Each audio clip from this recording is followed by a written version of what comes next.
আসসালামু আলাইকুম। আমি রফিকুল ইসলাম, ভ্যাট কনসালটেন্ট এবং আয়কর আইনজীবী। রিভান ভ্যাটেক্স বিজনেস কনসালটেন্সি সার্ভিসের পক্ষ থেকে দেশের সকল করদাতাদেরকে জানাই শুভেচ্ছা ও অভিনন্দন। আপনারা নিশ্চয়ই সকলেই অবগত আছেন 2026-27 অর্থ বছরের প্রস্তাবিত বাজেট মহান জাতীয় সংসদে পেশ হয়েছে এবং আমরা জানি যে প্রতি বছর প্রস্তাবিত বাজেটে ভ্যাট এবং ট্যাক্সে কিছু পরিবর্তন আসে। তথাপি এই বছরও ভ্যাটে কিছু পরিবর্তন এসেছে।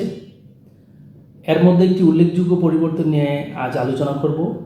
সেটি হচ্ছে ধারা 64 অর্থাৎ দাখিলপত্র নিয়ে। আমরা সকলেই জানি যে কর মেয়াদ সমাপ্তির অনধিক 15 দিনের মধ্যে মূসক 9.1 দাখিল করতে হয়। এবছর প্রস্তাবিত বাজেটে যেটি প্রস্তাব করা হয়েছে সেটি হলো প্রতি 3 কর মেয়াদ সমাপ্তির অনধিক 15 দিনের মধ্যে রিটার্ন দাখিল করতে হবে এবং 15 তারিখ যদি সরকারি ছুটির দিন হয় তাহলে পরবর্তী দিন পর্যন্ত দাখিল করা যাবে। এর মধ্যে একটি উল্লেখযোগ্য বিষয় হলো যে পূর্ববর্তী 3 কর মেয়াদের প্রদেয় করের সমষ্টির 1/3 প্রতি কর মেয়াদ শেষে অনধিক 15 দিনের মধ্যে সরকারি কোষাগারে জমা দিতে হবে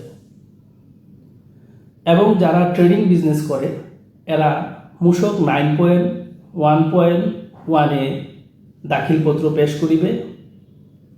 বিশেষ দ্রষ্টব্য হলো কেউ যদি চায় যে আমি প্রতি মাসেই দাখিল করব, সেটিও সম্ভব।